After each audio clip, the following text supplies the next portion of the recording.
awesome. And that would be obviously never run the Indianapolis 500 at night, but I just think that there's something awesome about watching a night race.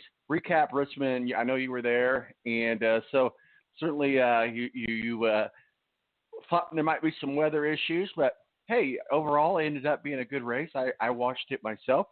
So give us a recap. Richmond under the lights.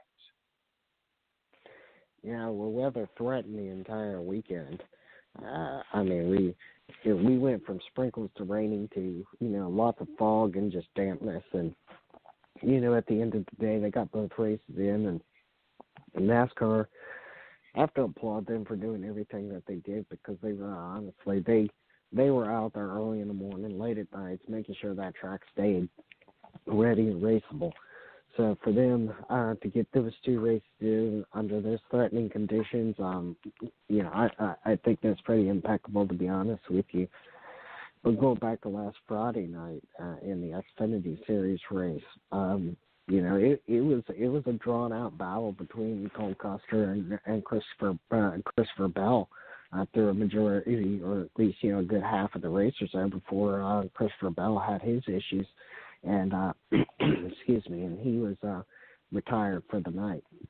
So, that led for Cole Custer to go on to victory lane. I don't think this really hurts Christopher Bell at all. I mean, he's won enough races this year already that he's already locked himself in later on this year. And I think he'll just be a strong enough contender that he's already gaining enough points this early enough into the season that'll carry him through a majority of the playoffs. And one bad race like he had this past weekend, honestly, that's not going to hurt him for the rest of the year. But for Cole Custer, I think that's a motivation, a momentum booster for them coming into Richmond. And Stewart-Haas Racing as a whole this year has not been performing, or hasn't been in victory lane. Last year we would talk about, some Stewart-Haas Racing driver between all their cars for like 1 in 3 races or something like that. We would talk about them going to victory lane.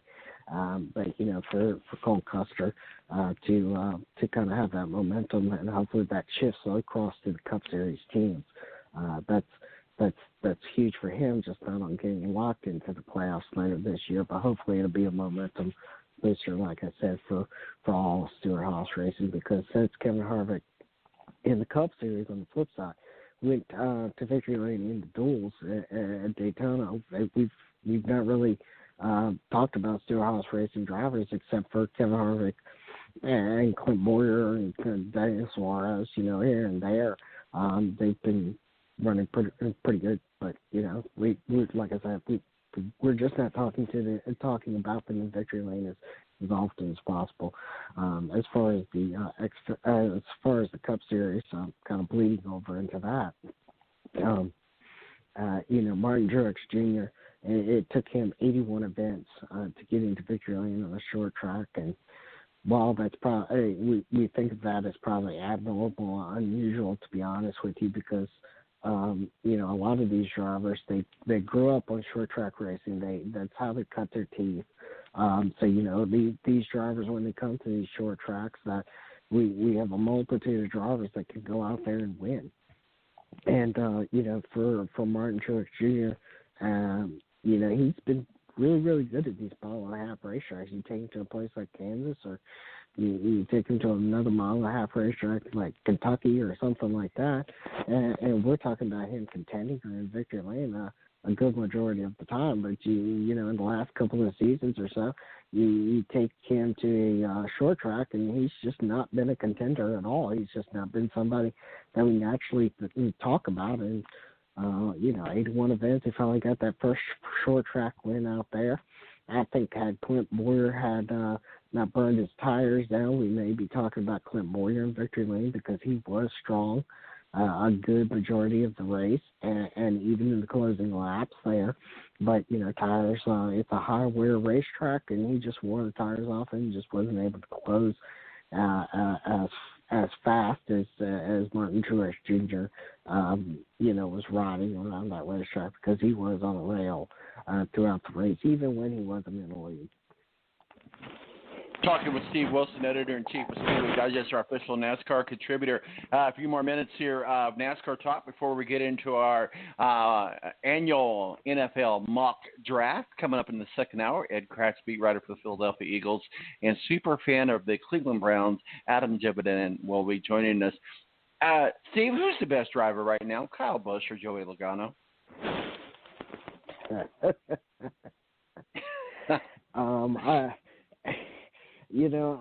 I think, really honestly, Kyle Busch is a good driver every year.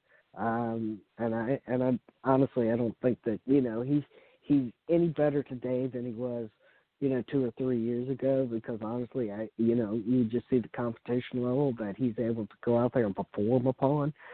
As far as Joey Logano, he's a defending champion, so he has a lot riding on this season. You come off a championship season like he had last year, and the momentum is riding high. And I mean, for him and Penske, they seem to be doing Judges Racing and Penske. They seem to be the two dominant teams right now. As far as if I had to put them head to head, it's really, I mean, I think you every day you probably have to go with Kyle Busch. As many people that may not want to hear that question or that answer, Kyle Busch, I always continue to say that if it's got wheels on the steering wheel, he can go out there and probably win in it. And I think that that's indicative of what we're watching him do. Some of the records that he continues to break this year. He's in line to break some more records on the all-time win list in the Cup Series, not only this season but in the future. And, I think it's hard to bet against him when you go to a lot of these racetracks. And, while Joe Logano could have won this past weekend at Richmond, he's got a lot of racetracks coming up that we could see him in victory lane at. I think comparing to him is really hard. And I think, honestly, as what Kyle Busch is doing right now, he's probably, we have to probably compare him to the Dale Earnhardts and the Richard Petty's and the Pearsons and, others of past times, and just how great they are as far as their competitiveness. We're talking a little bit about Joey Logano and how he could have won last week at Richmond. And one of the things that I ask myself, was it surprising, I guess, that Joey Logano didn't dump Truex Jr.? I mean, it just seems like Martin Truex Jr. held off Joey Logano, but for the Richmond win. But could Logano have done more? I mean, it just seems like Logano just was like, okay, take this win. I'll take the second. I'm okay with that. Yeah, I think that was the question at hand, because, we heard post-race from several different drivers, and even Joey Logano himself, that, had they been in that position, they would have probably just, Martin Truex Jr. would have been moved out of the way. No ifs, ands, or buts. But this, we're not, had this been, 15, 20 years ago, and we see drivers going out there in battle. You go back to Ricky Rudd and Kevin Harvick back about 2003, 2004, and it's kind of same scenario. They put the bumpers to one another, lap after lap after lap, and they would swap position back and forth, lap after lap after lap. We've seen, we can name any number of drivers that will put the bumper to somebody and move them out of the way. Was I surprised that he didn't do it? Yes, I was. I would have thought that if I had been in, my personal perception to this, had I been into his position, Martin Truex Jr. would have been out of my way. And honestly, yes, I am surprised. I'm surprised that he didn't do this, because, Joey Logano, for, people think of him as, that kind of, sometimes that quiet driver. He's a pretty aggressive driver, and we've seen that in the past. We've seen his entanglements with Matt Kenseth, not just at Martinsville, but the preceding races that led up to that event. So, yes. I was kind of surprised, and I think a lot of other people that, once they realized what the situation was, or watched a recap or replay or whatever it is, or were asked about it, I think the general consensus is the fact is what they would have done the same thing, and they were surprised and shocked that he didn't. Yeah, and absolutely, we'll see what happens. But we like to act like it's the last race and it's at Homestead. Obviously, I think it's a strategy. Like, let's just get the points. Let's just get done with the race because let's move on because we have bigger things in focus. Steve, NASCAR's unveiled its rules package and format for this year's All-Star race, including 2 features that would be implemented in the Gen 7 car that is scheduled to roll out in 2021.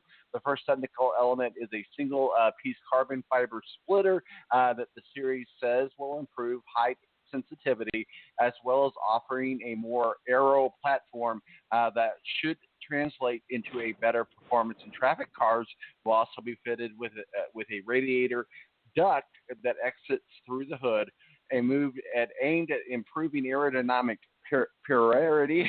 I cannot read, so I'm not even going to try. What are your thoughts on that?